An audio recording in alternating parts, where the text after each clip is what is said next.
നമസ്കാരം.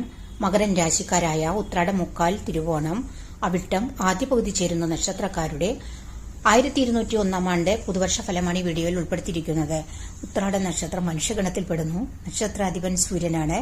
തിരുവോണം നക്ഷത്രം ദേവഗണത്തിൽപ്പെടുന്നു. നക്ഷത്രാധിപൻ ചന്ദ്രനാണ്.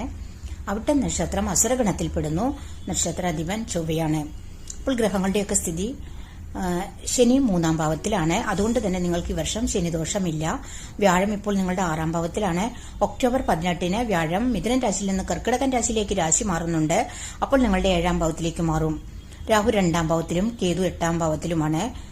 1201 ആണ്ട് പുതുവർഷം മകരൻ രാശിക്കാരായ നിങ്ങൾക്ക് കൂടുതൽ ഗുണഫലവും എന്നാൽ കുറച്ച് സമ്മിശ്ര ഫലവും കൂടിയ ഫലമാണ് കിട്ടുക. നിങ്ങൾക്ക് ശനിദോഷമില്ല. അതുകൊണ്ട് തന്നെ ശുഭഫലമാണ് കൂടുതലായിട്ട് കിട്ടുക. നല്ല തീരുമാനമെടുക്കാൻ പറ്റും. ശനി നിങ്ങൾക്ക് ധനാഭിവൃദ്ധി ഉണ്ടാക്കും. വിദ്യാർത്ഥികൾക്ക് വിദ്യയിൽ ഉന്നതി ഉണ്ടാകും. മുടങ്ങിയ പഠനമൊക്കെ പൂർത്തീകരിക്കാനായിട്ട് സാധിക്കും. അതുപോലെ നിങ്ങൾക്കുണ്ടായ തടസ്സങ്ങളെ, പ്രശ്നങ്ങളെയൊക്കെ മറികടന്ന് വിജയിക്കാനായിട്ട് സാധിക്കും. വ്യാഴം നിങ്ങളുടെ 6-ലാണ്. 6-ലുള്ള വ്യാഴം സമ്മിശ്ര ഫലമാണ് കിട്ടുക. വരുമാനവും ലാഭവും ഉണ്ടെങ്കിലും അത് ചിലവ് വർദ്ധിക്കും. അതുപോലെ ആരോഗ്യ പ്രശ്നങ്ങളൊക്കെ നിലനിൽക്കും. പുതിയ അവസരങ്ങളൊക്കെ നിങ്ങൾക്ക് കിട്ടും. ഒക്ടോബർ 18-ന് വ്യാഴം മിഥുനൻ രാശിയിൽ നിന്ന് കർക്കിടകൻ രാശിയിലേക്ക് രാശി മാറുന്നുണ്ട്. അപ്പോൾ നിങ്ങളുടെ 7-ാം ഭാവത്തിലേക്ക് മാറും വ്യാഴം. 7-ലുള്ള വ്യാഴം കേന്ദ്രഭാവത്തിലാണ്. അതുകൊണ്ട് തന്നെ അത് നേട്ടങ്ങളും ലാഭവും വർദ്ധിക്കും. കൂടുതൽ നല്ലതാണ്. തൊഴിൽപരമായിട്ട് നല്ലതാകും. പ്രൊമോഷൻ കിട്ടാൻ, ജോലി ഇല്ലാത്തവർക്ക് ജോലി കിട്ടാൻ, ബിസിനസ്സിൽ അഭിവൃദ്ധി ഉണ്ടാകും. എല്ലാ മേഖലയിലുള്ളവർക്കും ഗുണഫലം വർദ്ധിക്കും. അതുപോലെ വിവാഹ ഭാഗ്യം, സന്താന സുഖം വർദ്ധിക്കും.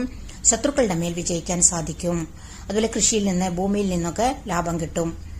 പിന്നെ അതുപോലെ തന്നെ നിങ്ങൾക്ക് ഐശ്വര്യവും സമൃദ്ധിയും ഉണ്ടാകും. കലാരംഗത്തെ അതുപോലെ മറ്റു മേഖലയിലുള്ളവർക്കൊക്കെ ലാഭം വർദ്ധിക്കും. രാഹു കേതു ഗുണദോഷ സമ്മിശ്ര ഫലമാണ് കിട്ടുക.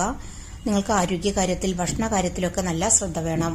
നിങ്ങളുടെ ഭാഗ്യാധിപൻ ബുധനാണ്. അതുകൊണ്ട് ബുദ്ധിയും അറിവും ഉപയോഗിച്ച് മുന്നേറാൻ സാധിക്കും. ബിസിനസ്സിൽ, വ്യാപാരത്തിലൊക്കെ നല്ല ഉന്നതി ഉണ്ടാകും. കമ്മ്യൂണിക്കേഷൻ സ്കിൽ നിങ്ങളുടെ നല്ലതാകും. മറ്റെല്ലാ ഗ്രഹങ്ങളും കൂടുതലും പോസിറ്റീവാണ്. അതുകൊണ്ട് കൂടുതൽ ഗുണഫലമാണ് നിങ്ങൾക്ക് കിട്ടുക.